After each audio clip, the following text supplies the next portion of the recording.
Eu vou ler para você, na minha opinião, um dos salmos mais difíceis da Bíblia. Eu diria que é uma mistura de melancolia com saudade, um dos salmos mais tristes da Bíblia, na minha opinião.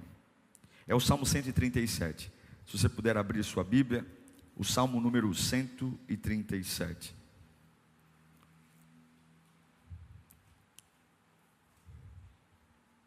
Salmo número 137.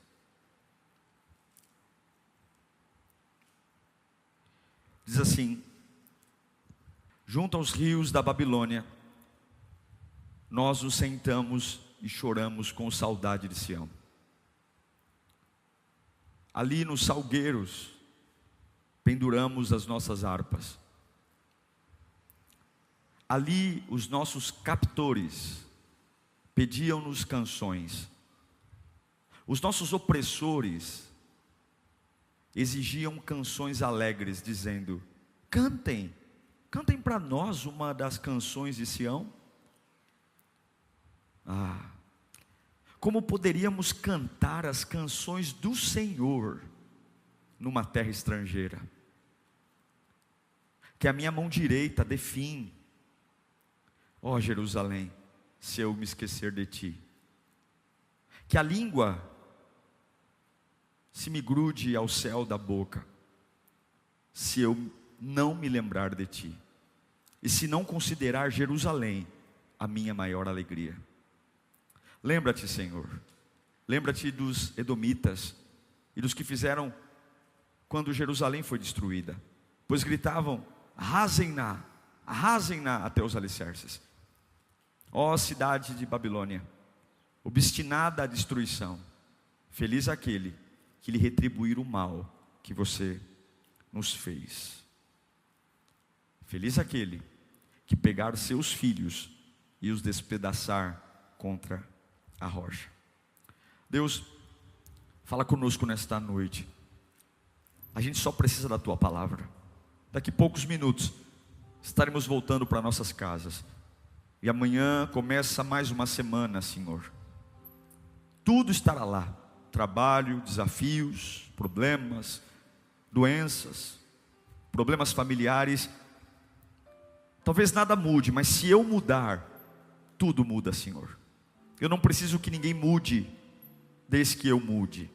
E ainda que nada fora de mim se altere, se a tua palavra alterar algo dentro de mim, como o Senhor disse para a mulher samaritana: do teu interior fluirão rios. Ou seja, acabou a minha sede, não precisa nada melhorar, eu terei sustento suficiente para todos os dias. Nós te adoramos por isso, amém e amém. Esse texto é um salmo triste, porque ele é um salmo de lamento de um povo que está escravo na Babilônia, e eles começam a ter saudade da terra natal, saudade do lugar de origem.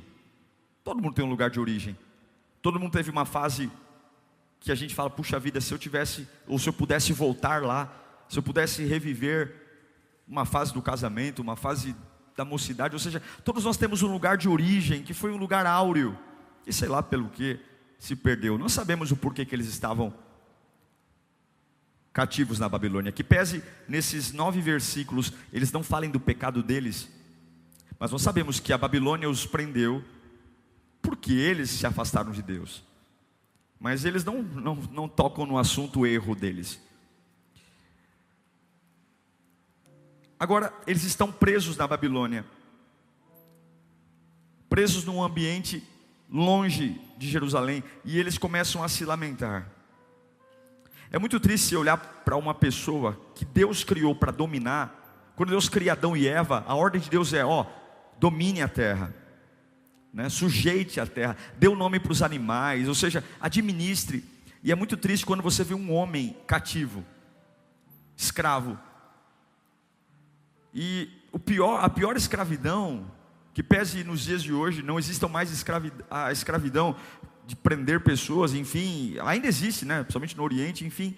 Mas a pior escravidão que tem não é a escravidão física, é a escravidão espiritual. É quando você olha para você mesmo e fala: eu vou para onde eu quero, mas eu não me sinto livre, eu faço tudo e não me sinto livre. E agora eles estão presos. Veja, eu fico tentando imaginar Deus olhando para nós, sendo que eu e você somos a coroa da criação, aquele que ele olha para Adão e Eva e diz: olha, sujeitem a terra, dominem, exerçam autoridade.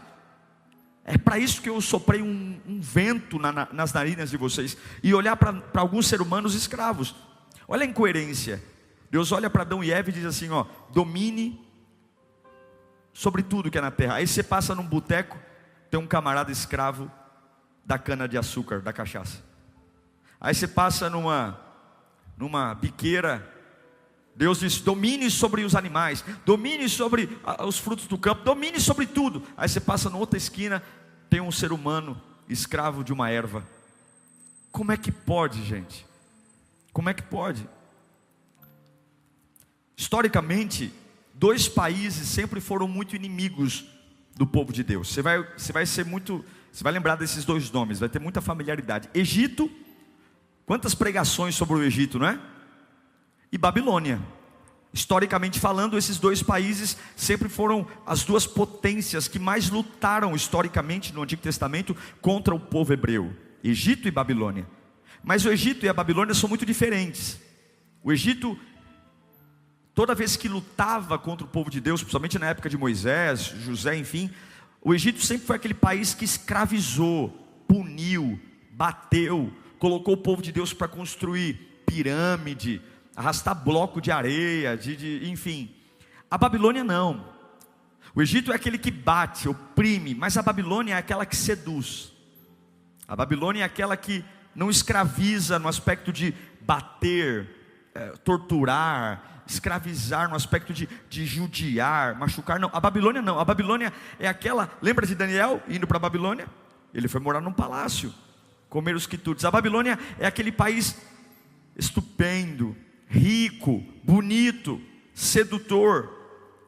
Porque o objetivo da Babilônia, diferente do Egito, não é torturar você, mas o objetivo da Babilônia é levá-lo para ela, e que você faça nela aquilo que você deveria fazer em Jerusalém, em Sião. A Babilônia nunca quer te assustar, ela só quer comprar aquilo que naturalmente você faria para Deus, mas continuar fazendo para ela. Babilônia é um lugar de entretenimento, coisas boas. E aí você vê o Salmo 137, dizendo que eles penduraram as harpas, os instrumentos musicais, nos salgueiros, porque eles falavam: não dá para cantar a Deus em terra estranha, não dá para a gente voltar a entoar as canções que nós cantávamos em Jerusalém, aqui na Babilônia, não tem nada a ver, a gente não sente Deus aqui, é uma outra cultura. Enquanto eles choravam, o povo hebreu chorava às margens do rio na Babilônia, os babilônicos iam até eles, no meio das lágrimas, e falavam: ei, parem de chorar, cantem para nós as canções que vocês cantavam em Jerusalém, para com isso, pega a harpa e toca aqui. Qual o problema? Toca aqui, canta aqui mesmo. A alegria que você sentia lá, dá para você sentir aqui também. Toque. Mas o que adianta ser uma flecha se eu não estou na mão do arqueiro? O que adianta eu ser um adorador se o motor dessa adoração não é aquele que realmente produz mudança de vida? O que adianta lutar para ter uma vida estruturada se o flecheiro não é o meu Deus? O que adianta pegar a harpa e começar a dedilhar se a presença do meu Deus não está na Babilônia? Quantos estão atrás de palmas, atrás de sensações, mas penduraram suas harpas e esqueceram do porquê estão na Babilônia? Irmãos, eu não sei você, mas isso para mim é muito sério. Eles sentam na Babilônia e choram, porque eles estão com saudade de Jerusalém, saudade de Sião. E a saudade é algo terrível, mas a saudade é algo importante. A saudade é quando cai a ficha que a gente realmente perdeu algo. Lamentavelmente tem muitas pessoas que estão na Babilônia hoje e ainda não têm saudade.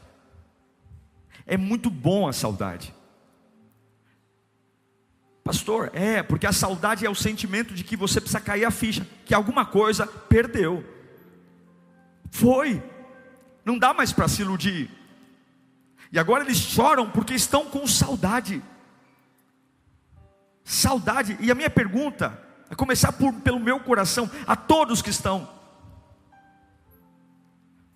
Quando a gente vai para o Egito, é muito fácil identificar que é o Egito. Mas a Babilônia é um lugar de prazer, é um lugar de beleza. A Babilônia é um lugar maravilhoso, mas tem tudo lá, só não tem a presença de Deus. Só não tem a presença do Altíssimo, só não tem o fogo do Espírito Santo. E sim, a gente pode até cantar na Babilônia, a gente pode até orar na Babilônia, a gente pode até ter uma vida cristã na Babilônia, mas não tem o flecheiro e uma flecha longe da mão daquele que atira, não tem sentido. A pergunta aqui é: quando foi a última vez que nós paramos para olhar para a nossa vida, para ver que as harpas estão nas mãos, para ver que as roupas ainda são típicas, mas que não faz sentido o lugar onde eu estou, não faz sentido. Nós precisamos, irmãos, proteger a nossa vida espiritual. Nós precisamos levar a sério aquilo que carregamos. Nós precisamos olhar para dentro de nós e dar o mesmo valor que damos para nosso carro. A gente paga seguro, a gente se protege a casa, põe portão, põe lança, a gente coloca alarme, a gente coloca proteção. A gente que mora em apartamento põe tela de proteção na janela, e a gente começa a dizer: eu não posso deixar essa janela sem tela, porque vai que a minha filha sobe aqui, vai que alguém... A gente se precave em tudo, mas na vida espiritual não. E não percebemos que os babilônicos estão pedindo para eles aquilo que nós só deveríamos entregar para Deus. Os babilônicos olham para o povo hebreu e dizem assim: toca para nós, pega a sua harpa, toca para nós, toca. Nós queremos que vocês cantem as canções que vocês cantavam lá, aqui. E eles dizem: não dá. Não dá para cantar em terra estranha aquilo que nós fazíamos em Jerusalém. Não dá para cantar para aqueles que me oprimem. Não dá para adorar a Deus olhando para você e numa terra estranha. Não dá. Por quê? Porque não dá para pegar as coisas de Deus e colocar na Babilônia. Não dá. E eu quero dizer para você que está me assistindo aqui em qualquer lugar do mundo e presencialmente: não entregue o que Deus te deu na intimidade, para que a Babilônia se alegre com o que Deus te deu. Não entregue as suas conquistas espirituais, não entregue a sua vida de oração, não entregue a sua santidade, não entregue aquilo que você conseguiu na intimidade, aquilo que você conseguiu na oração. Todos nós aqui, eu não estou falando de pastor, eu não estou falando de cargo, eu não estou falando de tempo de igreja, eu estou falando que o fato de estar em pé aqui não é de graça. Você não enfrenta um amador, não. Você está enfrentando ao longo da sua vida alguém que sabe muito bem matar, roubar e destruir. E você está em pé aqui hoje, não é porque você é bom, como a gente sempre diz, mas é porque alguma coisa, a presença de Deus protegeu você. Alguma coisa, a graça de Deus te alcançou. Mas por favor, seja inteligente, não faça essa cara de paisagem. Não entregue. Você não pode pegar as coisas de Deus, a experiência que você teve com Deus, e banalizar, e colocar na Babilônia, e deixar que aquilo que você gerou na intimidade, aquilo que você gerou na oração, aquilo que você gerou em batalhas. Lembra da tua adolescência? Que você servia a Deus piedosamente, você ia para ensaio, você buscava a presença de Deus. Lembra aquilo que você plantou no teu casamento em algum momento da vida? Lembra que não foi de graça, foi fruto de oração, foi fruto de jejum. Lembra aquela espiritualidade que você alcançou, que te fez superar momentos que você não imaginava. Lembra, todos nós temos pelo menos a contar numa das mãos experiências de batalha, experiências de oração, lutas espirituais, situações que aparentemente nós iríamos sucumbir, momentos que aparentemente nós iríamos enlouquecer. E a gente fala: não, vou fazer uma campanha, eu vou orar, eu vou me consagrar, não, eu vou adorar. Eu tenho certeza que todos aqui, pelo menos uma experiência tem, algo que você sabe que gerou no secreto, que talvez nem dê para explicar para as pessoas que convivem com você, porque elas não entenderão, porque foi gerado na intimidade.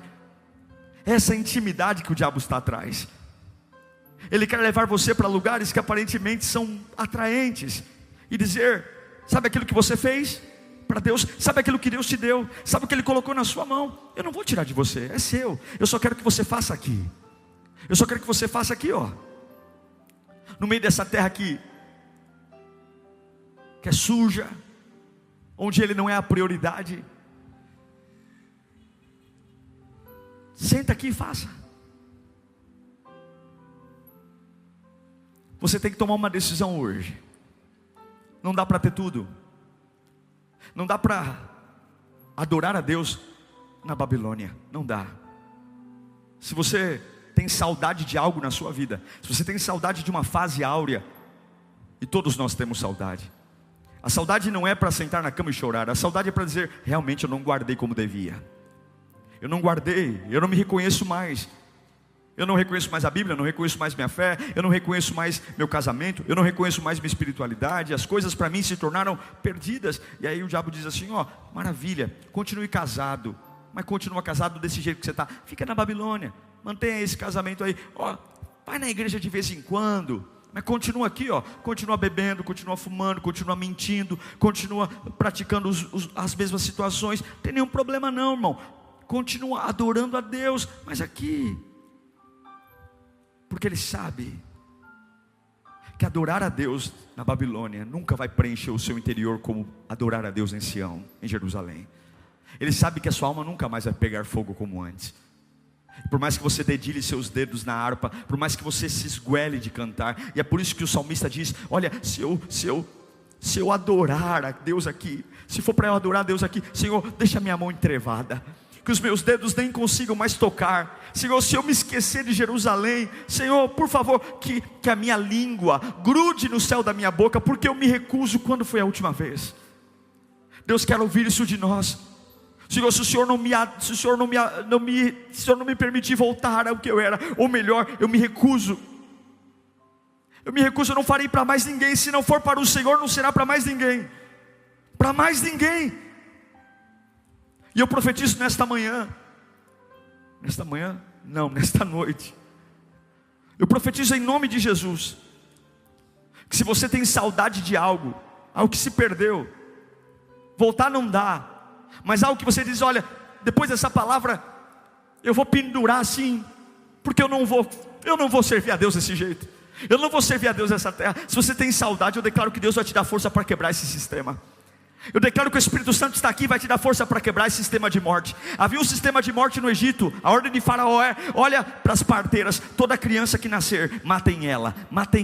E quando as parteiras vão tirar as crianças, elas dizem assim para o Faraó, não dá, porque há uma unção nessas mulheres, nas mães. Quando a gente chega para matar a criança, a hebreia é mais rápida que a egípcia. A criança nasce mais rápido. Quando a gente chega para fazer o parto, já nasceu. Eu declaro que o Senhor fará algo diferente. As sentenças de morte que a Babilônia criou para manter sua vida ofuscada, para manter sua adoração mirrada, para manter a sua vida com Deus sempre à mercê. Adore e não sente nada, ore e não sente nada, porque faz na Babilônia, porque faz um sistema de morte. Meu irmão, é noite de radicalizar, é noite de entender e de começar a dizer para você mesmo, eu não vou mais me alegrar onde eu estou.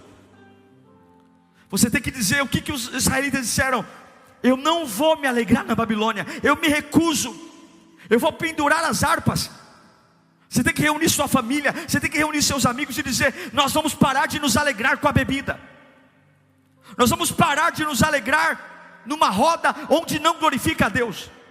Tudo aquilo que tem nos trazido alegria, que não é Sião, acabou. Mas papai, mamãe, essa era a nossa diversão de final de semana, então ficaremos tristes.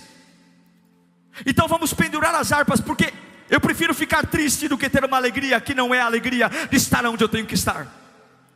Então nós vamos acabar então, mas nós não vamos na casa da sua avó mais. Por quê? Porque nós precisamos se libertar dessa situação, e lá na casa da sua avó tem essa situação. Nós não vamos falar com o ciclano, nós não vamos, mas pai, era isso que nos preenchia, mãe.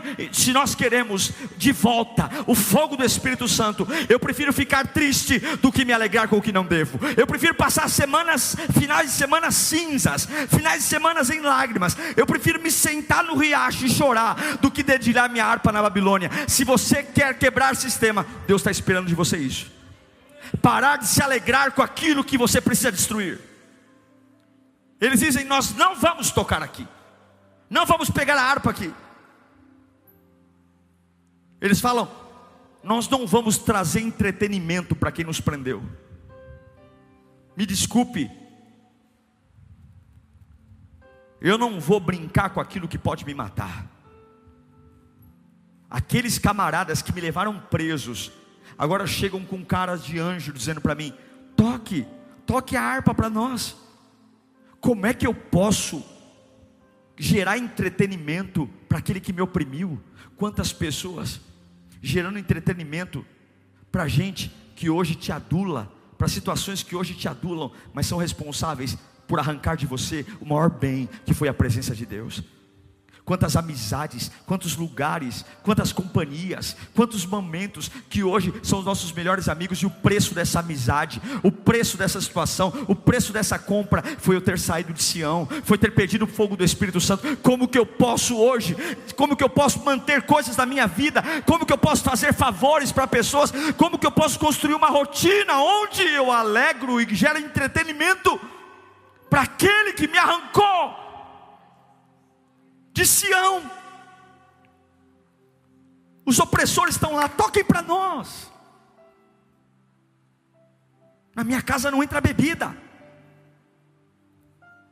porque há 2 gerações atrás a bebida matou a família do meu avô. Não entra nem socialmente, não entra. Meu casamento, pressão terrível. Vai vir fulano, vai vir ciclano, mas fulano não fica se não, então que não fique.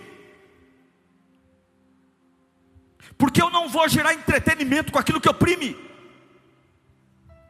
Não vou. Eu não vou usar meu dinheiro, meu recurso, para gerar entretenimento para aquilo que mata, destrói.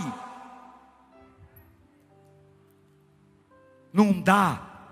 Mas é gospel. Tem muito gospel na Babilônia.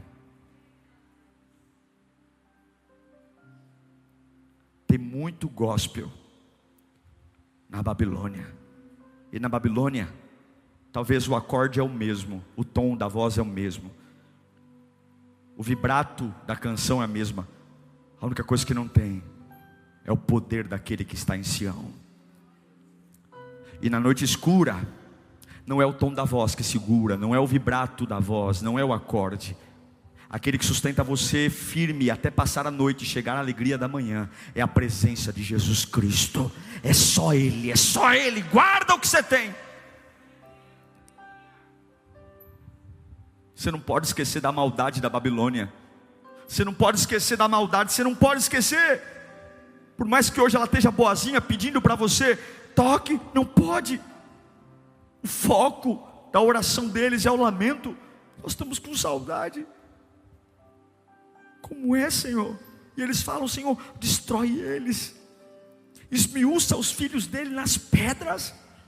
Nós queremos voltar, se for para tocar, se for para cantar, se for para adorar. Eu não quero adorar aqui não, eu quero adorar no lugar certo. Senhor, nos livre. É uma oração bonita de ser feita, porque a gente diz: eu me recuso a me alegrar onde eu estou. Eu me recuso. É como Daniel, que está na Babilônia, e o Nabucodonosor prepara um banquete, e fala: come aí, Daniel, come aí. Daniel não estava rejeitando só a comida, Daniel estava rejeitando o ambiente.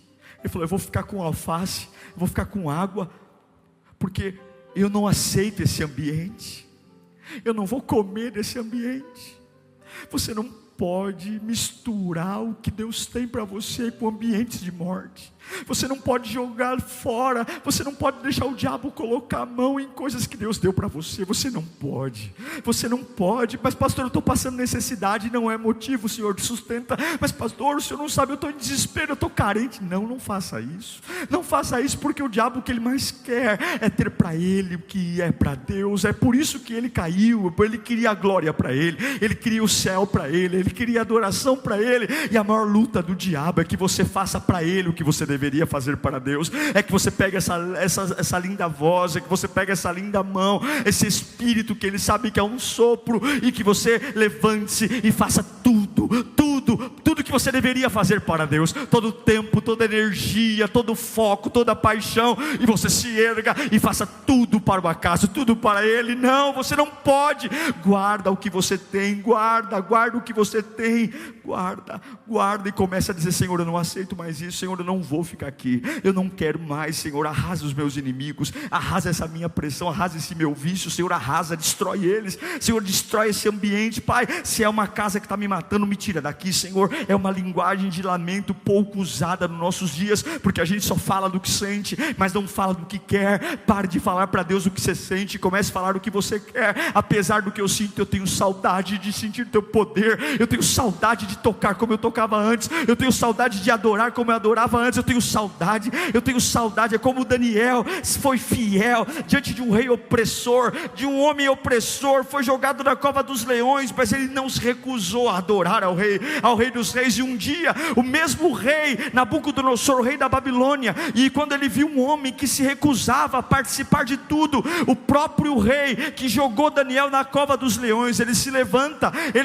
no seu trono e assina um decreto dizendo: aqui na Babilônia, o único Deus que será adorado é o Deus de Daniel. Se você não se render, se você guardar o que tem, até aquele que te oprime vai ter que se render e dizer: realmente o que você tem é diferente, realmente não dá para tocar na Babilônia. Quem são aqueles que vão se erguer? Guarda o que você tem, e volte para a origem.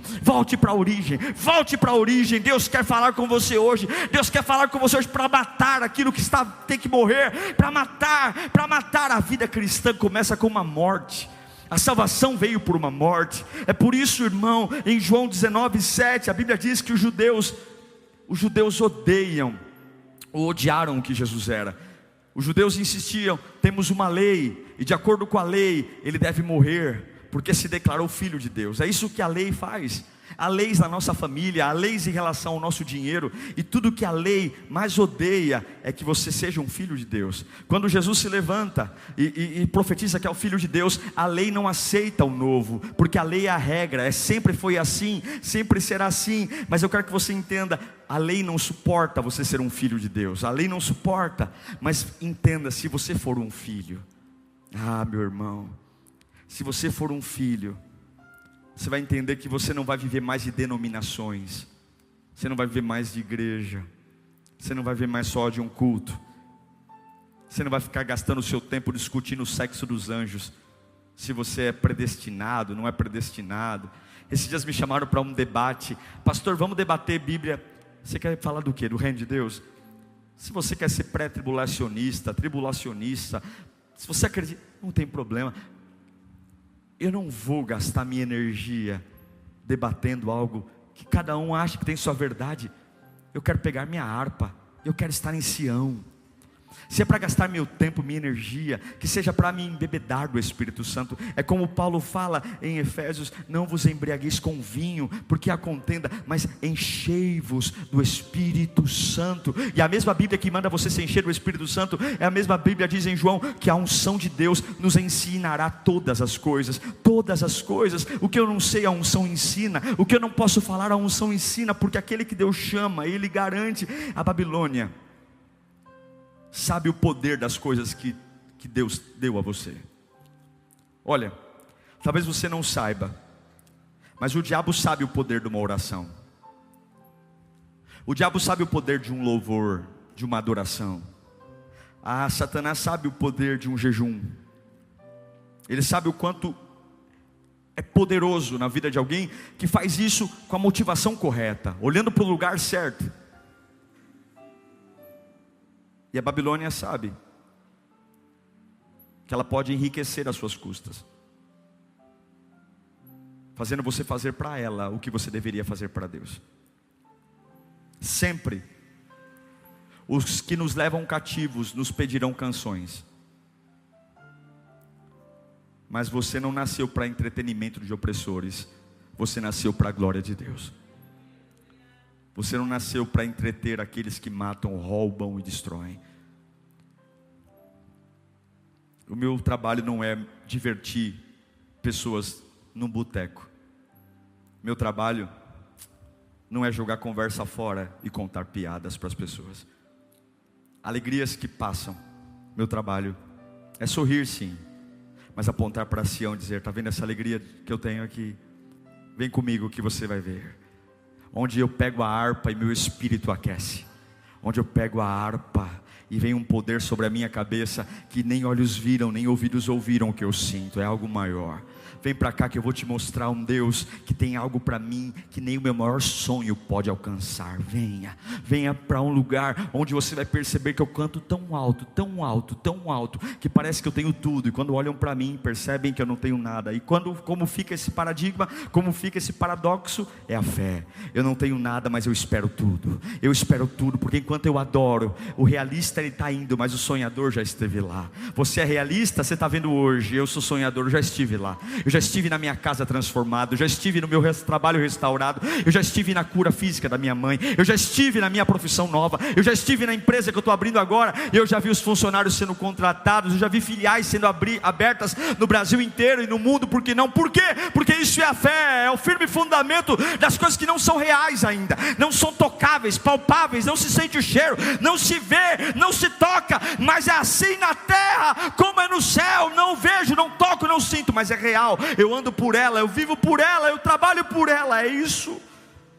Estamos aqui para transformar. E a Babilônia não será curada. O diabo não vai melhorar. Volte para Sião. A religião não quer você. Você que está aqui hoje e tem talvez uma vida perturbada, você que me assiste, talvez a religião não tenha mais paciência com você, porque a religião ela põe para fora tudo que ela não domina. Quando a religião não entende uma pessoa, ela expulsa a pessoa.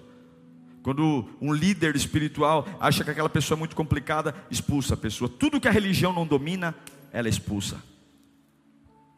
Mas que bom que o nosso Deus quer pegar você nessa noite. Que bom que o nosso Deus quer pegar você nessa noite.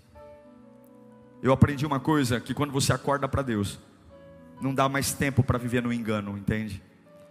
Não dá para se enganar mais. Não dá para jogar a vida no lixo mais. Na época da Inquisição, a Igreja Católica proibia as pessoas de lerem a Bíblia. Porque quando as pessoas liam a Bíblia, as pessoas acordavam. Só o padre podia fazer a homilia. E a homilia era feita em latim.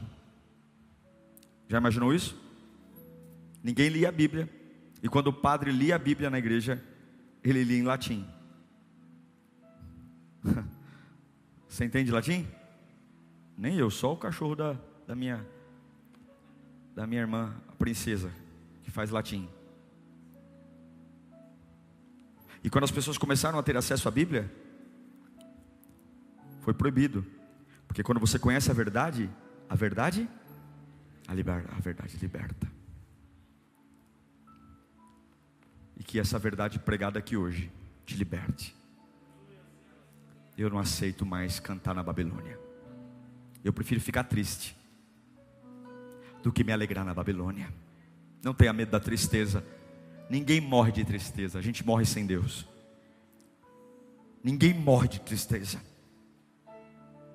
Ninguém morre. Vá para o que dá intimidade. Vá para a vida com Deus. Vá. Não cante em terra estranha. Vá. E se não der para ir, fala: Senhor, tira as minhas mãos, mas eu não toco minha harpa aqui nesse lugar. Senhor, gruda. Se o Senhor vê que eu estou me esquecendo, gruda a minha língua no céu da boca. Mas eu não vou cantar aqui. Eu não vou te servir desse jeito. Eu não vou te adorar com meu coração do jeito que está. Talvez a Babilônia não é um lugar. Talvez a Babilônia é uma mágoa. Talvez a Babilônia é uma coisa do passado, que você continua na igreja, mas não é o mesmo. Está pesado, está lento. A adoração está mirrada. Talvez a Babilônia é um pecado que talvez ninguém saiba. e você está cantando a Deus, mas você sabe que esse louvor e essa adoração e essa vida não tem o cheiro de Sião, de Jerusalém. Então Deus está dizendo: para, não pegue minhas canções e cante aí onde você está, guarda o que você tem, chora, chora, chora de saudade, chora, pendura a harpa e vai chorar, pendura a harpa e vai dizer para mim que você está com saudade. Para de fingir, para de se enganar, porque enquanto você está fazendo todo esse teatro aí, você está longe de mim, e não adianta. Essa música só está trazendo entretenimento para aquilo que está te matando. Essa música só está alegrando aqueles que te prenderam. Se não for em espírito e em verdade, não adianta. Vai chorar, vai dizer para mim que você está com saudade de Sião. Você está com saudade daquela época que o coração pegava fogo, a carne estremecia, a cabeça parecia que ia explodir. Era tanta força, tanta unção, era algo tão sobrenatural. As pessoas olhavam para você e falavam: esse camarada é diferente, ele tem algo diferente. E você falava: meu Deus do céu, eu não tenho onde cair morto, não tenho dinheiro, não tenho nada, mas eu abro a boca, as pessoas querem conselho. Eu abro as bocas, as pessoas querem ajuda. Eu vou para um lugar, me tornei uma pessoa solução. É porque você estava fazendo tudo na hora certa. A sua vida não está diferente porque você simplesmente parou de fazer as coisas. Talvez você está fazendo tudo o que fazia, mas está fazendo no lugar errado e do jeito errado. Eu nunca esqueço, na minha infância, e quando passamos para a adolescência,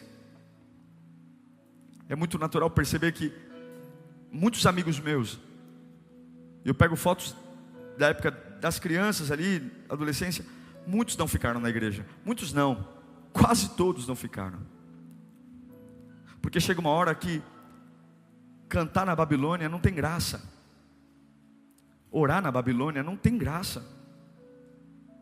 Quando eu digo cantar, não estou falando especialmente de músicos, estou falando de uma vida que busca a Deus. Igreja é muito chato sem Deus. A pior coisa que pode acontecer a um cristão é estar sem Cristo. Esse culto que eu estou fazendo para você, se você não estiver conectado com Deus, ele é uma chatice, ele é enfadonho, porque tudo aqui, se não for sobrenatural, não tem sentido. Essa palavra que eu acabei de pregar, se você não crê que Deus está falando com você e se abrir, você vai estar achando ela, que nada a ver. A música, porque tem lugares que tocam melhor do que a gente, tem oradores melhores do que eu. Se não for para voltar para Sião, é melhor pendurar no salgueiro. Mas não dá para ter tudo. Guarda o que você tem, guarda o que você tem, guarda o que você tem. Não toca, não usa a sua vida para alguma coisa que não seja o reino de Deus. Feche os seus olhos nesse instante. Queria que você pensasse em Deus agora. Pensa. Durante muito tempo eu tentei ajudar as pessoas, eu ficava animando as pessoas. Pastor novo é assim. A gente ficava segurando as pessoas na igreja, dizendo: fica aqui, olha, eu vou arrumar uma coisa para você fazer, fica aqui, vai dar certo. Alguns seguravam as pessoas na igreja: eu vou fazer uma visita na sua casa, eu vou fazer uma campanha. Mas não adianta. Chega uma hora que a gente não aguenta, e as pessoas, elas ficam presas àquilo que a gente pode fazer. Só Jesus sustenta o homem de pé, irmão. Nenhuma amizade segura alguém em pé, nenhuma caridade, nenhuma ajuda, não. Não transfira a homens aquilo que só Deus pode fazer. E se você tem visto sua vida tão enfraquecida, e alguns falam: mas pastor, eu faço tudo certinho, mas não adianta fazer na Babilônia. A Babilônia só quer para ela que seja uma noite para voltarmos para Sião. E se houver alguma prisão que você fala: pastor, depois do que eu fiz eu não sei se dá, depois do que aconteceu, chore, porque aquilo que você não pode, Deus pode. Aquilo que você não alcança, Deus pode, mas Ele quer que você reconheça: eu não vou cantar em terra estranha mais. Se não for para ser em Sião, gruda a minha língua no céu da boca. Se não for para ser em Sião, deixa meus dedos atrofiados. Porque se não for para Deus, não será para mais ninguém. Repita comigo: se não for para Deus, não será para mais ninguém. Fala de novo: se não for para Deus, não será para mais ninguém. Fala de novo: se não for para Deus, não vai ser para mais ninguém. Fala mais alto: se não for para Deus, não vai ser para mais ninguém. Diga bem alto: se não for para Deus, não será para mais ninguém. Satanás, você não vai ter o que é para o meu Deus. Se não for para Deus, não vai ser para mais ninguém. Você crê nisso? Então guarda o que você tem. Guarda o que você tem. Pendura a harpa e vai chorar até o fogo de Deus descer. Pendura a harpa, rompe com amizades, saia de lugares e para. Acabou de divertir pessoa, acabou de divertir gente, acabou. Se não for para Deus, não vai ser para mais ninguém. Acabou. Enquanto eu não voltar para Sião, eu vou entrar na fase cinza, eu vou entrar na angústia, porque se não for para ser de Deus, não vai ser de mais ninguém.